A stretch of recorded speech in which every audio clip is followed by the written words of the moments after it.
take a lactate, see where he's at. For me, to be honest, I'd rather not know right now.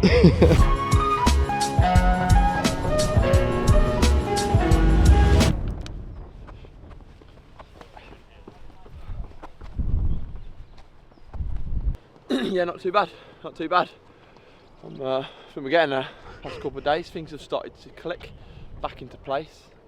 I think started to sleep better, which is good, and yeah, lock in really for Istanbul.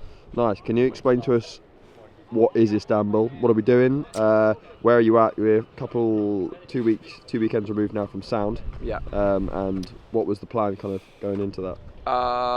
So basically need to go and run a half marathon, so I'm going to go and do Istanbul half, which is a week on Sunday, so Sunday the 19th of April. Basically just for some points and to try and like just put down like a little marker. Nothing kind of crazy, just want to go there and just like have a good run out over the half, because again I'm still strong off the back of the marathon, but I think obviously the 10k came around too soon, going to Flagstaff and stuff, and it's taken a little bit of recovery, so I've learnt from that for kind of next time. But yeah, at the moment all steam ahead for Istanbul next weekend. Nice. Can you just quickly explain how that works, and that you just missed the standard in Seville, so why are you doing a half marathon? Like, talk to us how you could potentially still go to Euros. Yeah, so obviously I missed the standard. The standard was 2:09:30 and I ran 2:10. I think my official time was like 2:10:07 or 2:10:08, something like that.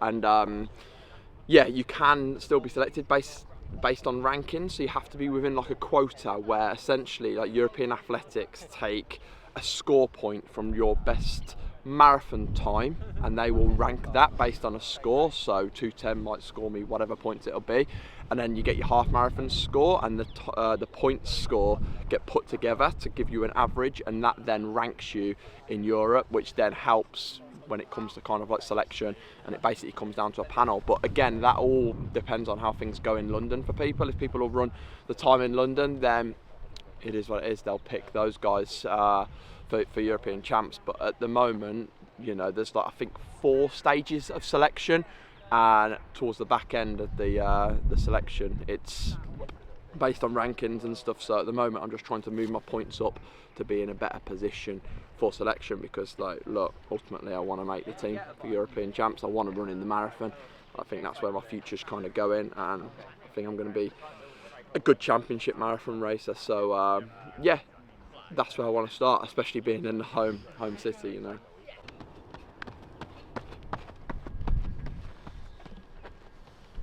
Andy, how's Ellis getting on? Oh, crikey, what can we say? He ran a brilliant marathon. Do you remember that? I do. Back in Seville.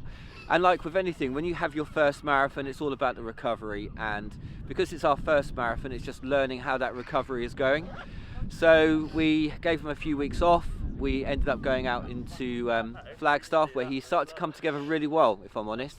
Did some really pretty decent 10k sessions out there towards the end. And we thought, do you know what? Why not give it a go? And so, look, we gave it a chance, and we did Sound to see where he was at. And the conditions were really quite warm. It was humid. It was 77 degrees humidity. And look, we found out he's not quite recovered, but nothing ventured, nothing gained.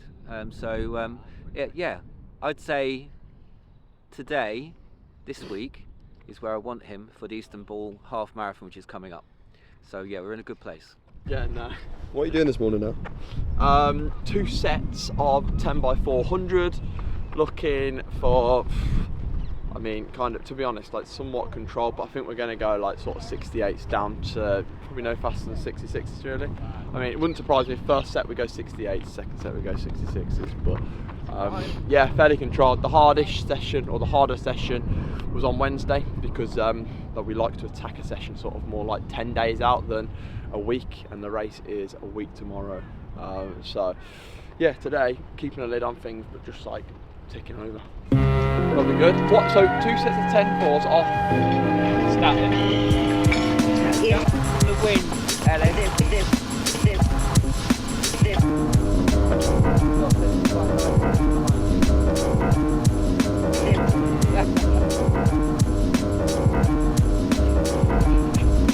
So nasty that it's probably somewhat of of a travesty having me. Then he told the people, you can call me your majesty. Keep your battery charged, he know it won't stick, yo.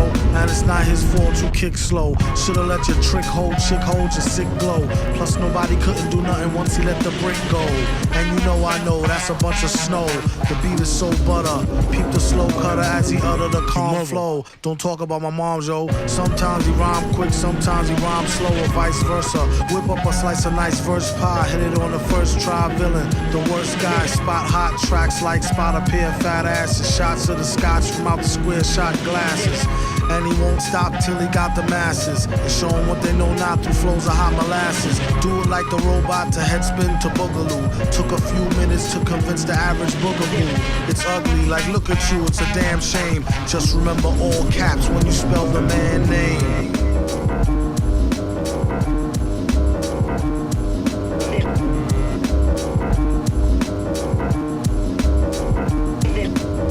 First set done, mate.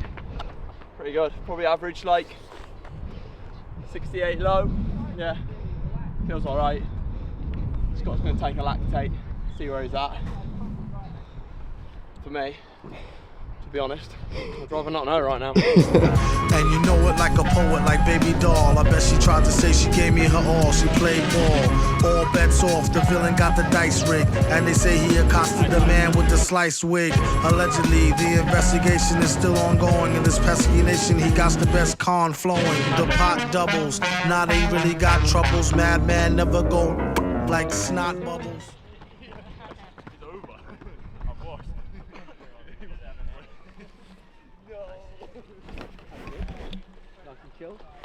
Ellis, told you, comfort zone. Looking really chilled there. I felt really good. You do? You look really good. Really good indeed. Have to, don't I? Gotta get this race out of the way. Yeah, but I think you're coming together nicely. No, I am. I definitely am. I mean, I know Wednesday. It takes time, doesn't it, post-marathon? I mean, I know Wednesday was hard. Yeah. But it needed to be. 100%. I literally just said that to Charlie and the camera that like 10 days out is always when we add the actual quality before the race, before then bringing things down. The rest of it is just maintenance ticking over. I mean, today's a nice block day for you today. Yeah. Good volume. Perfect. Yeah, what are you doing this afternoon? Or what's Alice doing this afternoon? Yeah, he's going to do 5 miles in 26:40. News to me.